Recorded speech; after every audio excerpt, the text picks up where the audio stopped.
오늘이 이제 그 기문동갑 두 번째 강의입니다. 지난 시간까지는 이제 선천, 후천 8계도, 그 다음에,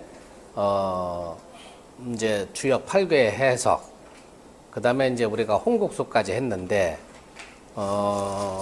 기문동갑이라는 학문은요,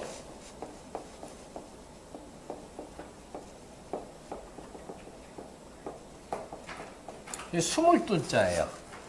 요거를 이제 크게 분류로 나눠 보면은, 첫 번째가 법기문이 있어요. 법기문. 그 다음에 두 번째는 술기문이 있어요.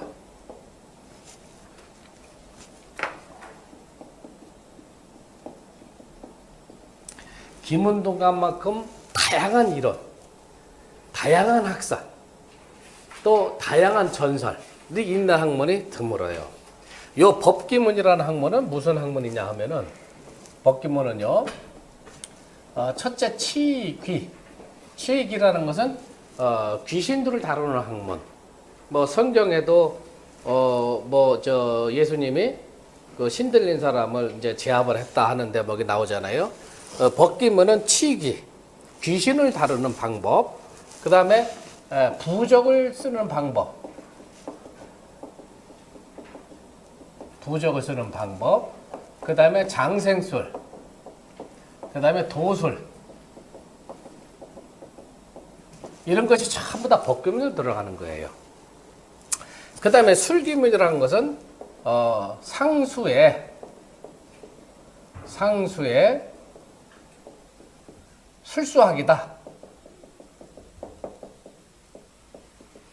이렇게 생각을 하시면 돼요. 요건 무슨 소리냐 하면은, 개인이나 나라의 운명을 판단하는 방법, 그걸 전부 우리가 집어넣어서 술기문으로 집어넣어요. 그 다음에 요 법기문은 또 다른 말로 좌도기문이다, 그런 표현을 씁니다. 좌도기문이다. 그 다음에 술기문은 우도기문이다.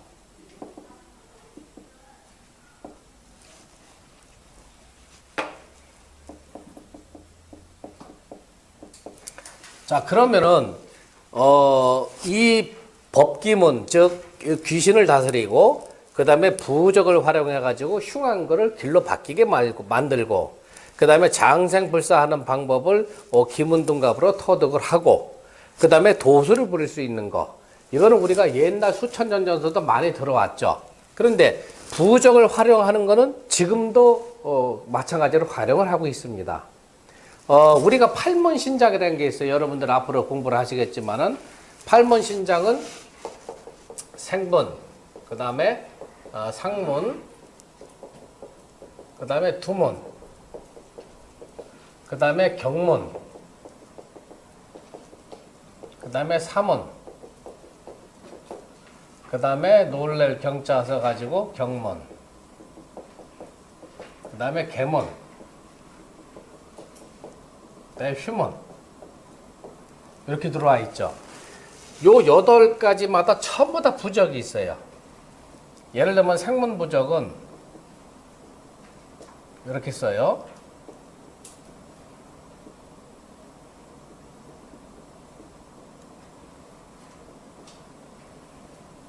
이렇게 부적을 써요.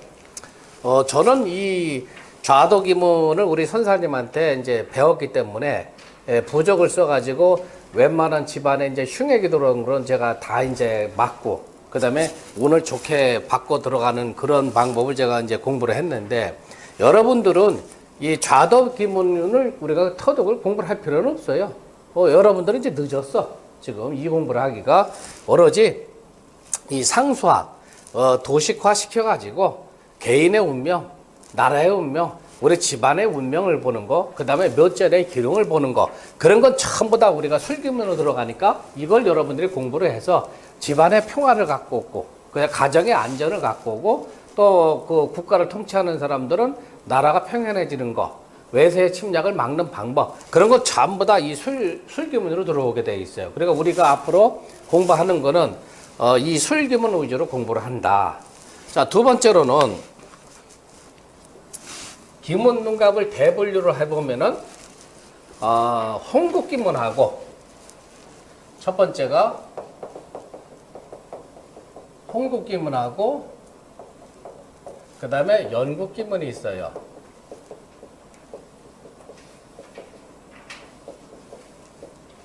홍국기문이라는 것은 우리나라만 있는 아주 독특한 학문이에요.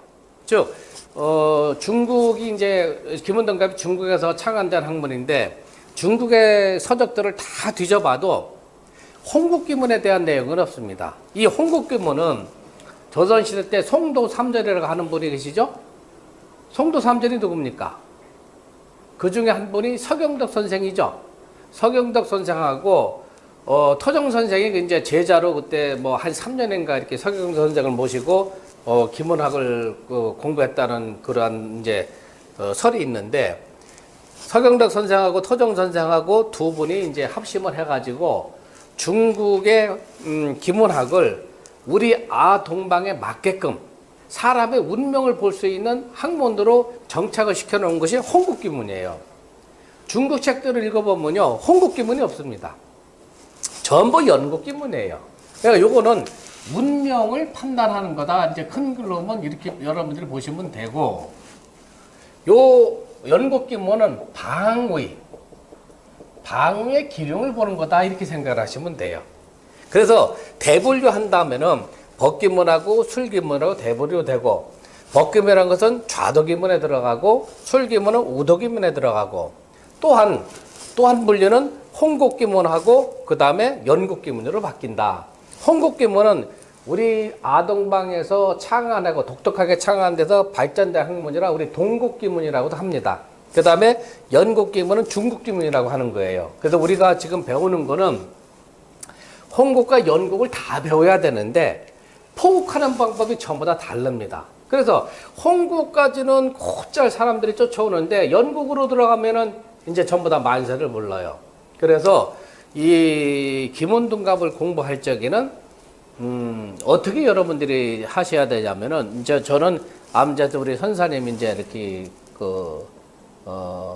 이제 정신수련이죠. 정신수련 하는 거를 이제 가르쳐 주셨는데 아침에 여러분들 무조건 일어나자마자 목욕을 해야 돼요. 목욕제를 해야 돼요. 머리 다 감고 1년 360을 그렇게 해야 돼요.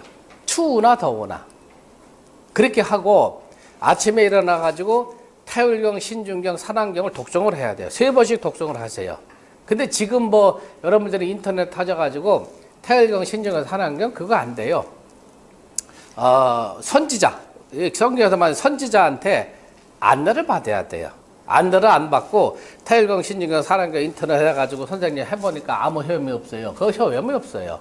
그렇게 하면은 기문등갑 공부를 했을 적에 공부가 빠릅니다. 그러니까 이거를 저 교수님 왜 저런 소리 할까 이렇게 생각을 하시지 말고 제가 직접 이렇게 터득을 해서 여러분들한테 알려주는 거예요. 여러분들이 연이 닿으면은 그렇게 공부를 하게 될 테고 그렇지 못하면 못하는 거고 그러나 그런 방법이 있다 하는 걸 알려드리는 겁니다. 그렇지 않고서는 이 기문등갑 이 방대한 학문을 언제 여러분들 공부할 거예요? 공부할 기회가 없어요. 되지도 않고. 자, 우리가 이제 오늘 수업에 들어가는 거는 이제 홍국수로 들어가는데 자, 봅시다, 이제.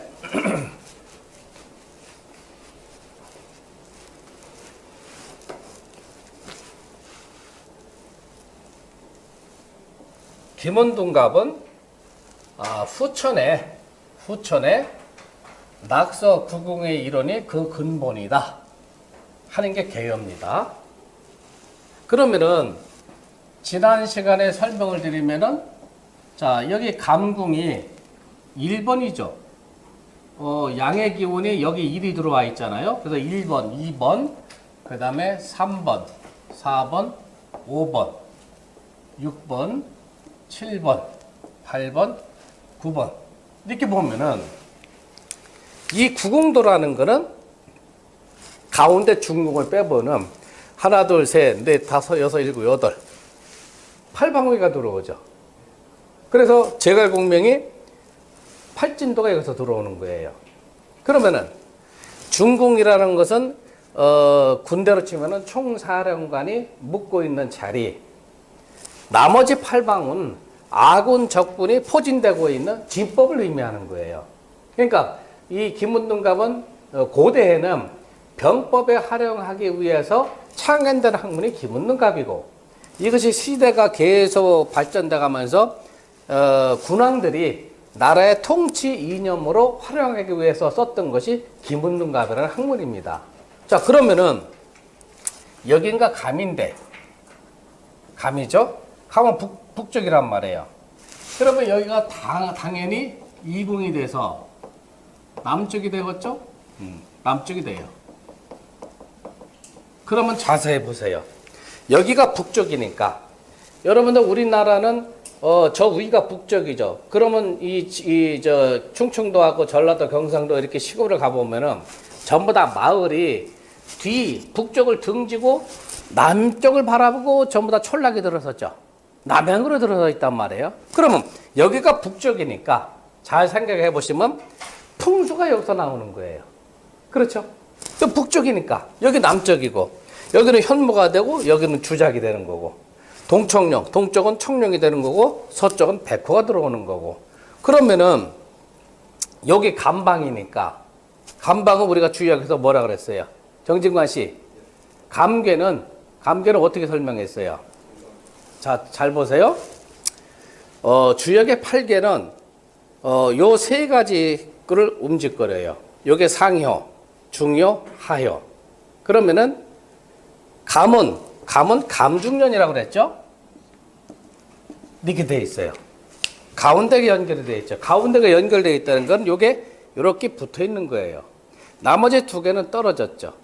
그래서 일상변 생기다 하면은 이게 상효, 가운데 중효, 이게 하효니까 일상변, 맨 첫 번째는 상을 변화시켜라. 떨어지는 걸 붙이라는 얘기예요. 그러면 맨 밑에 부분만 떨어져 있죠. 요거는 요거예요. 손괴. 손괴는 손화절이죠. 그러니까 자, 북쪽에서 이 산맥이, 육맥이 내려와 가지고 거기에 촌락을 자리 잡고 있단 말이에요. 그러면 우리가 시골에 가 가지고 좌자오양이라면 좌는 이제 북쪽이니까 북쪽을 등지고 남쪽을 바라보는 게 대체로 우리나라 촌락이 형성이 되어 있는데, 북쪽을 등졌을 적에는 감중년이니까 일상생기, 일상변생기란 말이에요. 그럼 손에 생기가 떨어지죠. 그러면 손방에 여기가 생기가 떨어지는 거예요. 자, 이게 무슨 소리냐면은 산이 이렇게 내려와요. 이거 이제 우리가 이제 쉽게 이거면 북쪽에서 내려온다고 합시다. 그러면 여기가 남쪽이 되겠죠. 동쪽이 되고 여기가 서쪽이 되죠. 일상변 생기라는 거는 마을이 이렇게 형성이 되어 있는데 이쪽에 가옥을 짓고 사는 사람들은 생기방에 앉아 있는 거예요. 여러분들이 관찰해 보세요. 여러분들 이제 풍수에 관심 있는 사람들은 좌자우양으로 집터가 이제 마을이 형성돼 있으면 그 꼭대기에서 이렇게 봐가지고 동남방이 이제 손방이란 말이에요. 동남방에 있는 데를 자세히 살펴보면 전부 다 부자들이야. 전부 다 자식들이 잘 나오게 돼 있어요. 그러니까 그런 위치가 전부 다 구궁팔개에서 움직거리는데 막상 우리들은 이 공부를 안 하고 있다는 얘기죠. 이 어마어마한 공부를. 그러면 여러분들이 돈이 있어가지고 시골에 가서 옛날 주택, 옛날 집이나 옛날 땅을 산다고 했을 적에는 어디 가서 사야 되겠어요? 생기방에 가서 땅을 사야 된다는 얘기예요. 위에서부터 북쪽에서부터 기가 흘러가가지고 뭉치는 데가 이 동남방에 뭉치게 돼 있어요, 항상. 그런 개념도 기문의 구궁팔개에서 나오는 거다. 자, 두 번째로는 이 궁이라는 것은 김운등갑을 공부할 적에 각 궁마다 독립체산제적인 역할을 하고 있다. 여러분들 그렇게 생각을 하시면 돼요. 이 구궁도를 어떻게 우리가 접근을 해야 되느냐?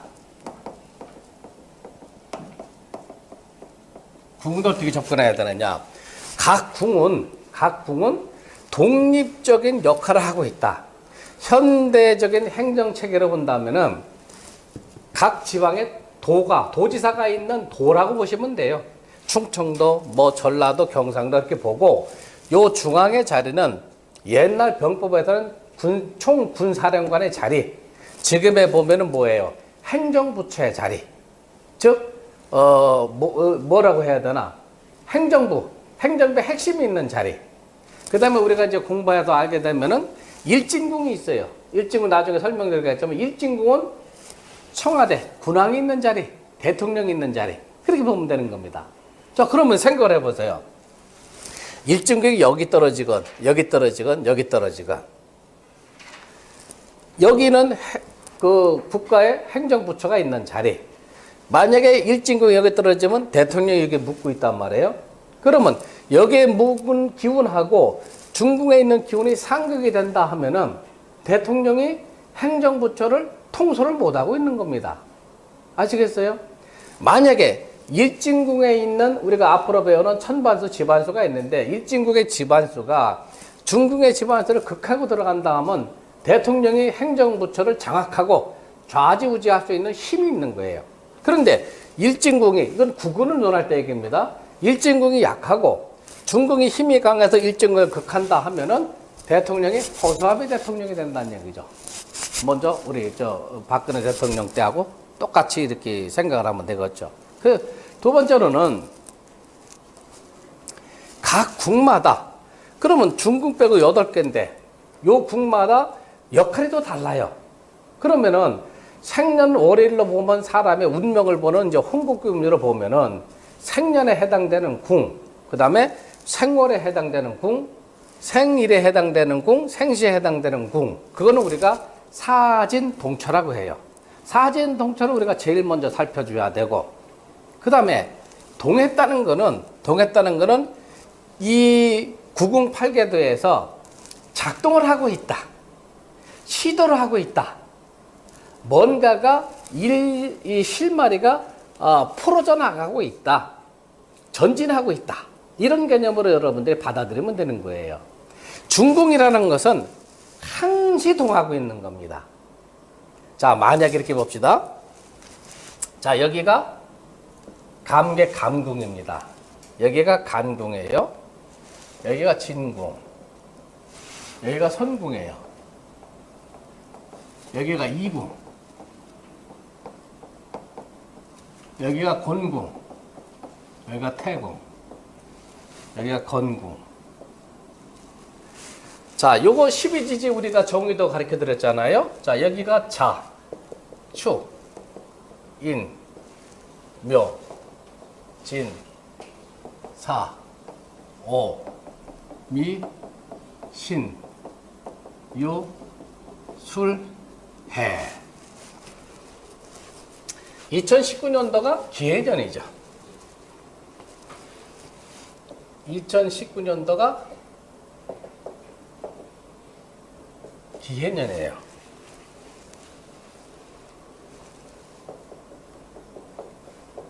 자, 기해년이면은 해수에 해당되는 해죠. 내년도가. 그럼 해수에 여기가 들어있죠.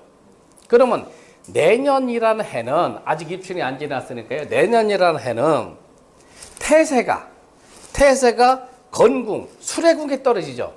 해가 여기 떨어지니까 내년에는 건궁에 떨어지는 거예요. 건궁은 금의 기운이 굉장히 왕하단 말이에요. 그래서 우리가 구군을 점치는 방법이 있는데 구군을 점칠 적에 내년에 태세가 여기 떨어져요. 만약에 일진궁이 대통령이 있는 자리가 여기인데 지반수가 약하다. 태세는 금인데 지반수가 만약에 사구금이다. 여기는 만약에 목이다 하면은 태세가 금궁에 떨어가지고 힘이 강해지죠. 강해서 일진궁을 치고 들어가니까 대통령의 입지가 약해지고 대통령의 힘이 권위가 떨어진다 이렇게 판단하는 거예요. 그래서 김원둔갑은 개인의 운명을 볼 수가 있고 나라의 운명을 볼 수가 있고 각 도마다 우리나라의 여기 강원도 지역 서쪽이니까 여기가 강원도 지역, 동쪽의 충청도 지역, 남쪽의 전라도 지역을 전부 다 운을 볼 수가 있어요. 그 다음에 나라 전체의 운을 볼 수가 있어요. 북한과 남한과의 관계를 볼 수가 있어요. 중국과 우리나라의 관계를 또 김운둔갑으로 기륭을 판단해 볼 수가 있어요. 그 다음에 우리나라 국운을 보면은 올해는 2019년도가 비가 많이 오겠냐? 겨울에 눈이 많이 오겠냐? 여름에 덥겠냐? 아니면 서늘하겠냐? 봄에 냉해가 오겠느냐? 냉해가 오면 뭐 어떻게 됩니까? 이형은 시작하겠지만은 벌들하고 나비가 활동을 못하죠. 꿀농도가 잘 안 됩니다. 그것도 기문등갑으로 전부 다 점무칠 수가 있어요. 그러니까 기문등갑이라는 학문은 만법의 규정이다. 모든 학문의 최고 정점에 있는 것이 바로 기문등갑이다. 여기서 이제 여기까지 여러분들이 대략적인 이제 기문등갑의 테두리를 설명을 드렸는데, 그렇게 여러분들이 이제 기억을 해 두시고요.